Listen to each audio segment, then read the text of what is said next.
Perdón, voy a usar el láser, pero solamente se va a ver en esta pantalla. En Brasil hay una dicotomía entre la definición oficial y la definición de los ecologistas, denominando agrotóxicos a los fitosanitarios y negándose a denominar agrotóxicos a los fitosanitarios y negándose a denominar androtóxicos a los medicamentos. Podemos tener un debate del paralelismo que hay entre los medicamentos y los productos fitosanitarios. Un breve párrafo de la definición del manual de FAO-OMS indica que los fitosanitarios son biocidas. O sea, nosotros estamos hablando de productos que tienden a eliminar lo que se considera plaga, tratando de minimizar los impactos sobre las especies benéficas, o sea, con el menor impacto en la biosfera. Hay que aclarar que siempre va a haber un impacto, lo que hay que tratar es de minimizarlo y corregirlo. Cualquier actividad humana tiene impacto sobre el medio ambiente. Este es el gran desafío, lo habrán visto muchas veces. Nosotros tenemos un planeta Tierra que está creciendo muchísimo. Después de las primeras décadas del siglo XX, nosotros estamos acá aproximadamente por 7.500 y 700 millones de personas, y se estima que estamos produciendo alimentos para unas 9.000. O sea que toda la población podría llegar a estar bien alimentada en este momento. El problema es que no es así. El problema es que hay un gran desfasaje en la logística de generación y distribución de los alimentos. Con lo cual, y según estadísticas de FAO, anualmente entre 700 y 1.000 millones de personas, todos los días, incluido el día de hoy, padecen hambre. O sea, viven con menos de $1 por día de alimento, y hay otro tanto que tal vez lo duplica, que están con $2. Entonces el problema es serio y va a ser más serio cuando pasemos a situaciones como en el año 2050 o como en el año 2100, según predicciones de la FAO y OMS. El otro problema es que la población en el mundo tiende a moverse desde lo rural hasta la ciudad, o sea que tiende a buscar una mejor alimentación. No solamente va a haber más personas en el mundo, sino que van a comer más y va a aumentar su calidad alimenticia. Por ejemplo, van a pasar de menor consumo de hidratos de carbono a mayor consumo de proteínas. O sea que el desafío es enorme, queda así planteado. El problema que tenemos hoy en día es que nuestro planeta, Tierra, tiene una cantidad de tierras cultivables finita. Desde el inicio de la agricultura, hace 10.000 años, hasta hoy, se están utilizando aproximadamente ese número de hectáreas, que ven ahí 1.600 millones, y quedan aproximadamente tal vez menos de 400 millones disponibles. O sea que si la gente crece ese número de hectáreas que va a haber que usarlo, no pudiendo utilizar la tierra que está formando parte de bosques o de parques nacionales, por ejemplo el Amazonas. Si no tenemos en cuenta eso, nosotros nos tenemos que dar cuenta que no va a haber posibilidad de generar más alimentos más allá de la tierra que tenemos. La disponibilidad de tierras está distribuida en pocas regiones en el mundo, no es homogénea. Está básicamente en Sudamérica, en África Central y en algunos otros países en forma spot. Vengo a traer 3 ejemplos de 3 países que no son ni México, Centroamérica y Caribe, que tienen un tipo de agricultura distinta, que no se enfocan en la agricultura intensiva, en la cual es especialista México, Centroamérica y Caribe, en productos frescos de hortalizas y vegetales, sino agricultura extensiva. Y este es un logro de la combinación de la tecnología y, por supuesto, las grandes superficies que tenemos. Acá tenemos 3 ejemplos. Argentina, con una producción de soja, fíjense, son 40 millones de toneladas, maíz 60, trigo 22.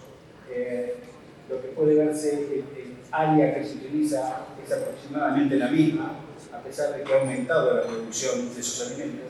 Y abajo se puede ver el rendimiento que en general se mantiene o tiende a aumentar, y eso es un logro de la tecnología. Manteniendo aproximadamente la misma superficie, Argentina ha logrado producir mayor cantidad de estos tres insumos. El caso de Brasil es parecido a Argentina. Fíjense, los números de Brasil son 3 veces los de Argentina. Es enorme la cantidad de productos que produce. Yo tendría que haber puesto acá en Brasil 6 o 7, pero no entraban, y en honor al tiempo puse solamente 3. Pero Brasil es uno de los más grandes productores del mundo, además de ser el más grande mercado de fitosanitarios. Los rendimientos son aproximadamente estables. Si bien la escala está exagerada, la producción es prácticamente la misma. Se mantiene la tecnología de producción de este tipo de insumos de granos. Paraguay es otro ejemplo. Si bien la escala es mucho más chica, Paraguay tuvo un gran crecimiento de producción, fíjense la línea gris en los 3 casos, y fíjense la línea naranja, que es la del área, que creció mucho menos. El rendimiento ha crecido notablemente. Fíjense que Paraguay, que no es un país triguero, ha disminuido entre el año 2015 y 2020 la producción aproximadamente en un 20%, cuando el área bajó en un 35%. O sea, sembró menos trigo, pero la cantidad de trigo que produjo no fue tan baja como la baja de superficie. Eso fue a fuerza de tecnología. Permítame dar un solo ejemplo, de mi país, Argentina, en base a un cálculo que está dado ahí abajo, que es el cálculo que se hace a nivel mundial de la necesidad que tiene el mundo de alimentos, es un cálculo basado en calorías. Argentina produce aproximadamente casi 10 argentinas de alimentos para el mundo.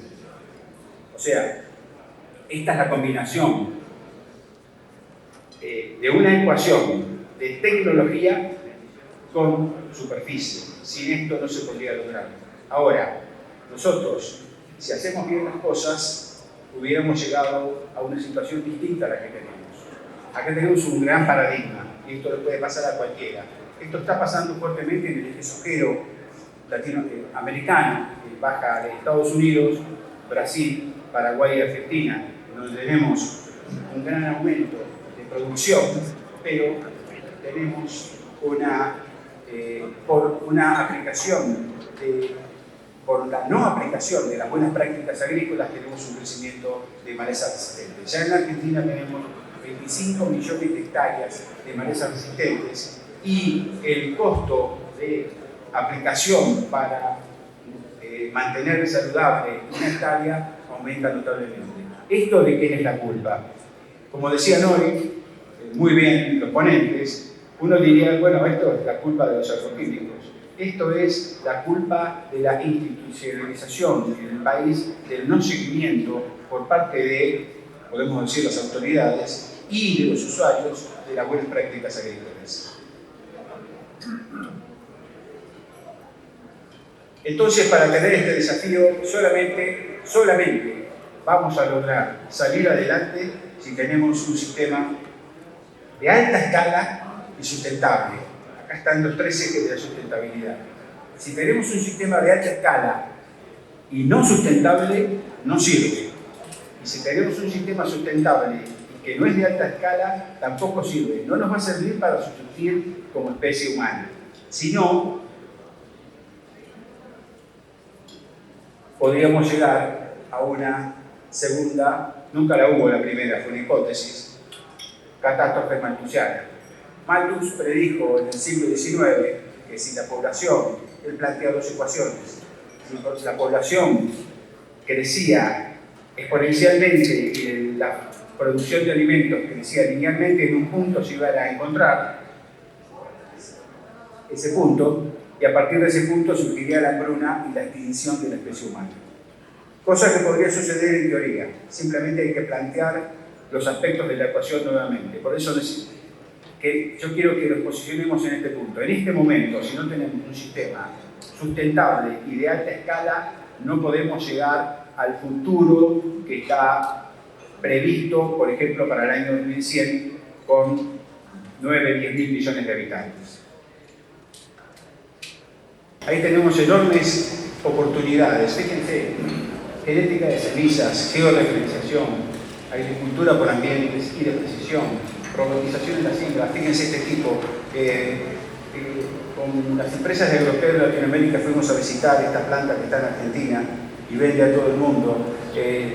Hoy la tecnología permite sembrar en una línea recta con un satélite en 1 kilómetro con un error de 10 centímetros y plantar una semilla en el lugar exacto con un índice de fertilización del orden del 100%.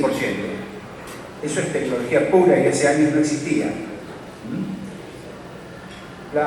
Hoy se nombró la aplicación selectiva, vía infrarrojo o láser, o sea, no hay que aplicar en todo el terreno cuando se hace en presiembra. Mapeo satelital de suelos.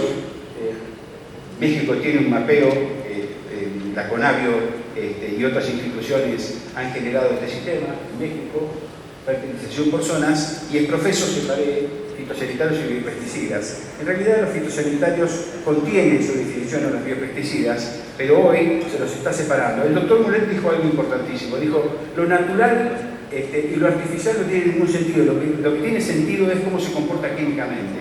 Si nosotros pensamos que lo natural es bueno, estamos equivocados. Si no, pregúntenle a Sócrates, que murió del jugo de una planta, o el veneno de una serpiente, es todo natural. Hay un trabajo de Bruce Ames, de 1990, que dice pesticidas dietarios 99.9% naturales. ¿Qué significa esto? Tal vez mucha gente no lo sepa, las plantas producen pesticidas. Cuando comemos una planta natural, estamos comiendo pesticidas que generan las plantas. Nosotros lo que hicimos fue mejorar el alcance de esos pesticidas con las plantas per se, en la gran producción que necesita la humanidad, no pueden defenderse, sino que necesitan de una ayuda externa, y ahí aparecen los fitosanitarios. Acá simplemente los separé porque a nivel mundial se están separando los conceptos de fitosanitarios sintéticos y biopesticidas a efectos regulatorios, a efectos de poder definir cuál es uno y cuáles son unos y cuáles son otros, y poder decidir cómo poder registrarlos de una manera distinta. Estas son todas las virtudes, y tienen muchas más, los fitosanitarios. Los fitosanitarios sintéticos son seguros, efectivos, altamente probados, tienen ya más de 70 años, y a través de la evolución y de la comoditización han sido mucho más económicos que desde su origen.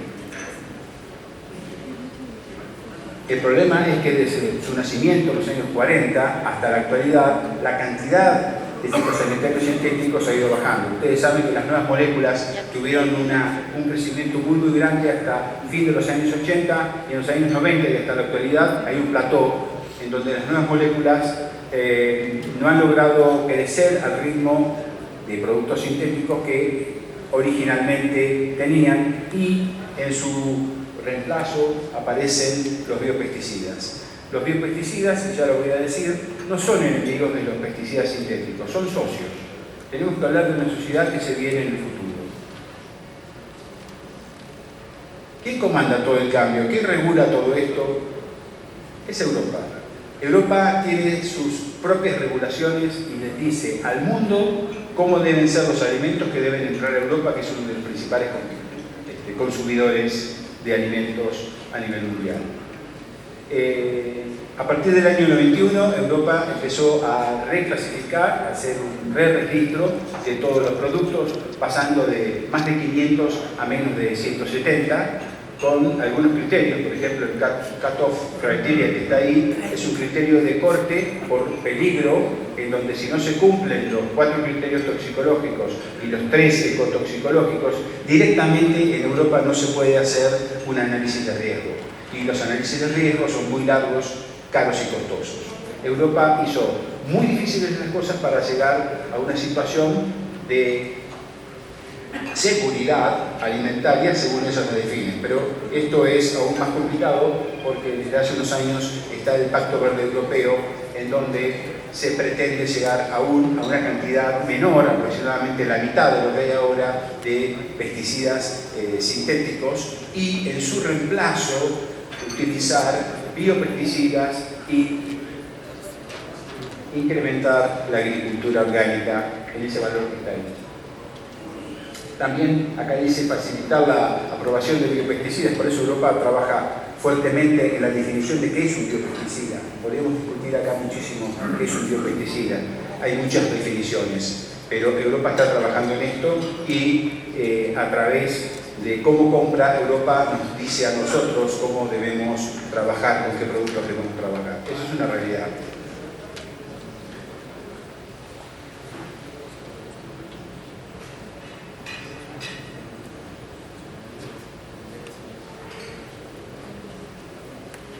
Esto no está funcionando. No. Ahí está. Seamos, los bioproductos tienen que ser bien definidos. Hay muchísimas definiciones, tipos de bioproductos.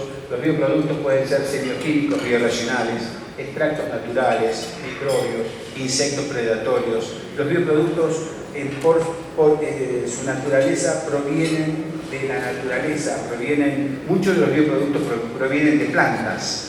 Piensen ustedes que las plantas las vamos a tener que plantar en un suelo que probablemente tengamos que reemplazar para poder producirlas y poder curar o prevenir enfermedades de las plantas que son las necesarias para el consumo. Ahí tenemos un problema.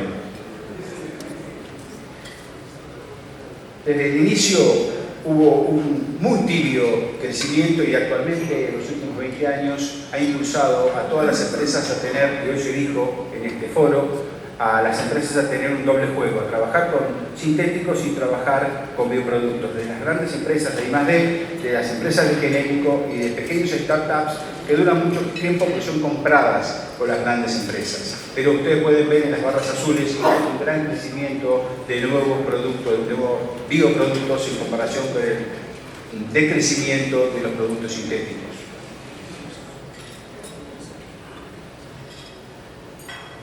La situación es la siguiente. Hoy un usuario no va a elegir a un producto, a un bioproducto o un biopesticida si no existe ninguna barrera para que pueda acceder a un producto sintético. No hay ninguna razón.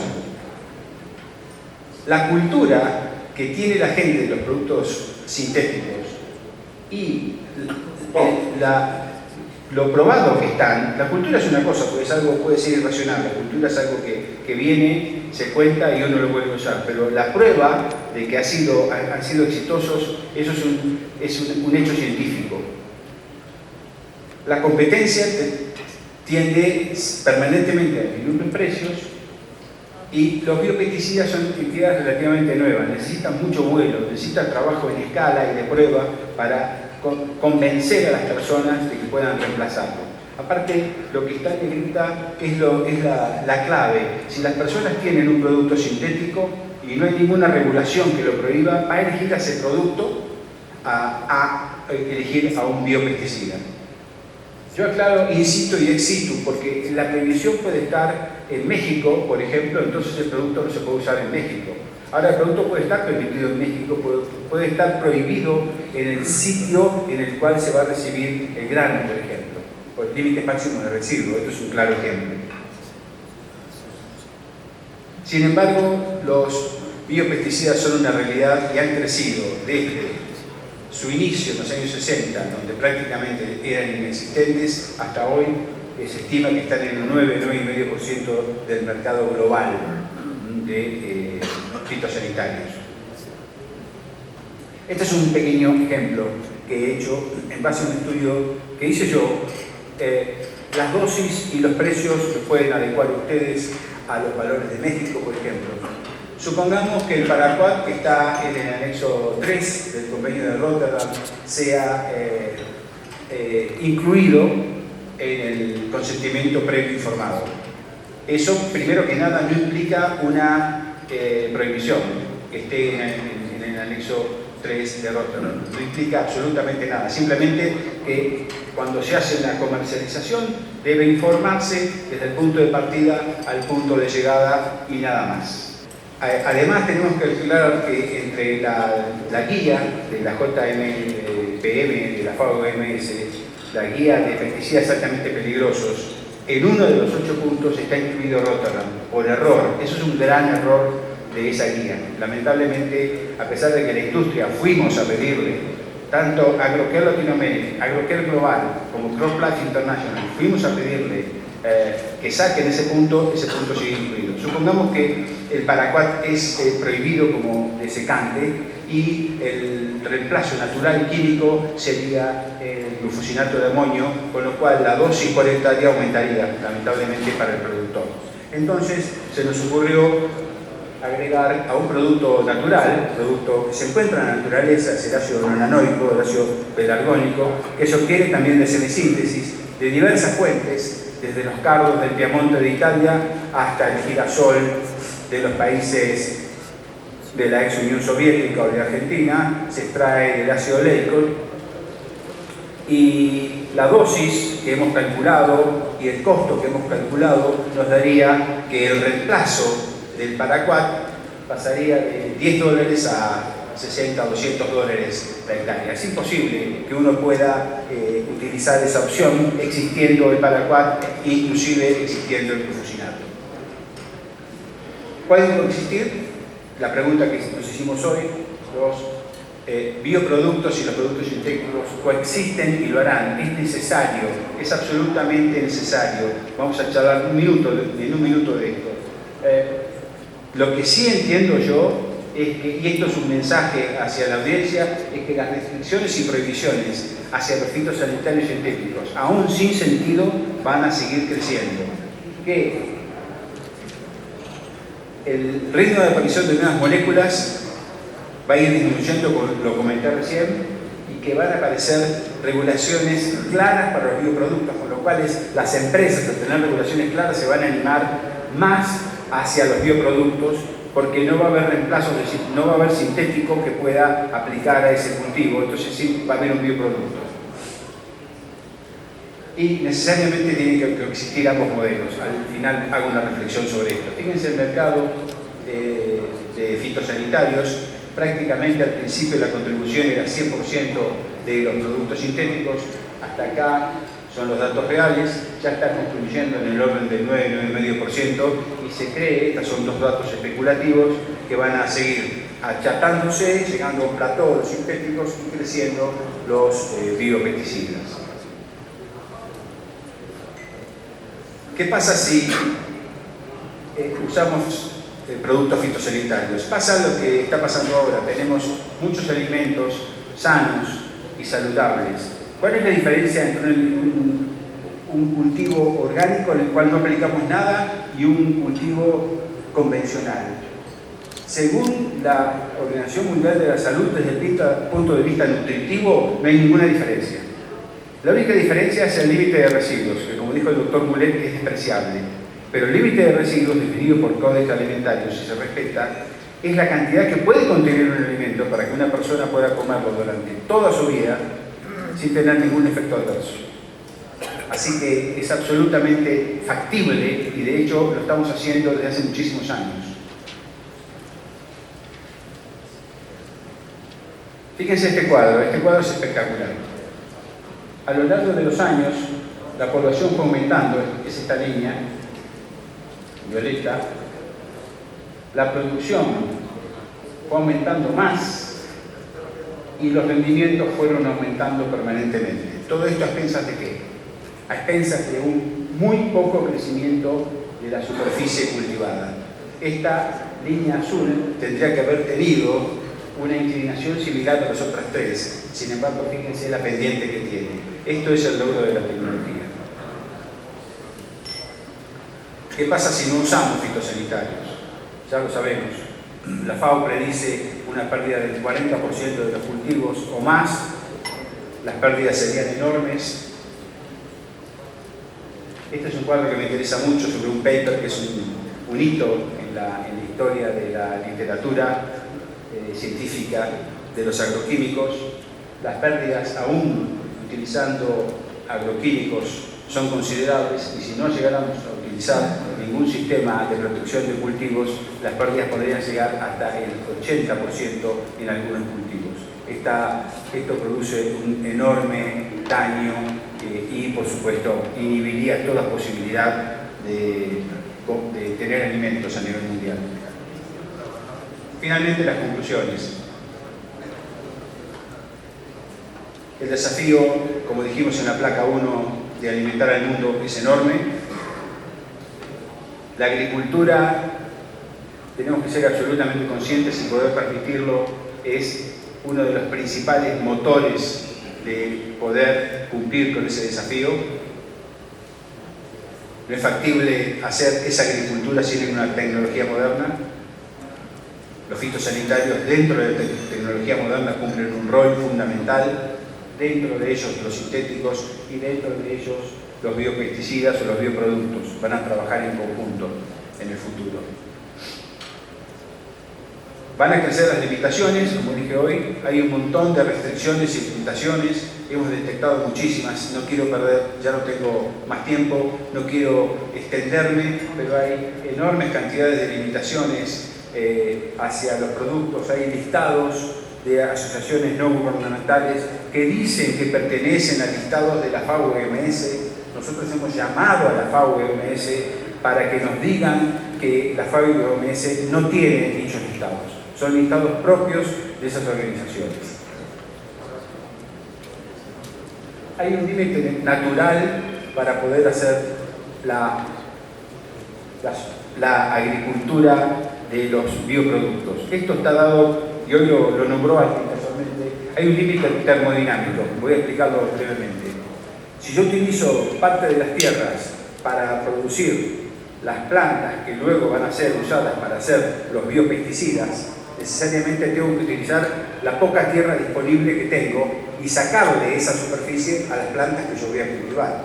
Por lo tanto, va a haber un cierre, un desbalance energético. No se va a cumplir lo que en ciencia llamamos el segundo principio de la termodinámica. O sea, no podemos utilizar 30 o 40% de la superficie para tener plantas para producir biopesticidas en desmedro de la poca superficie que vamos a tener para producir alimentos.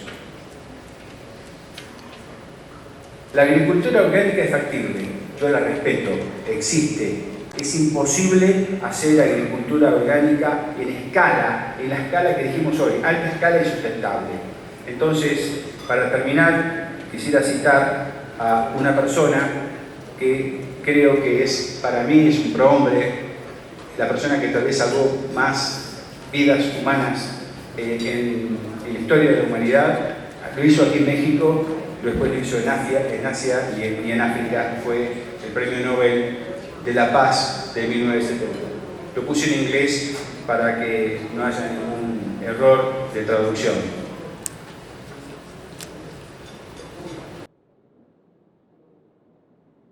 Muchísimas gracias, muy amables.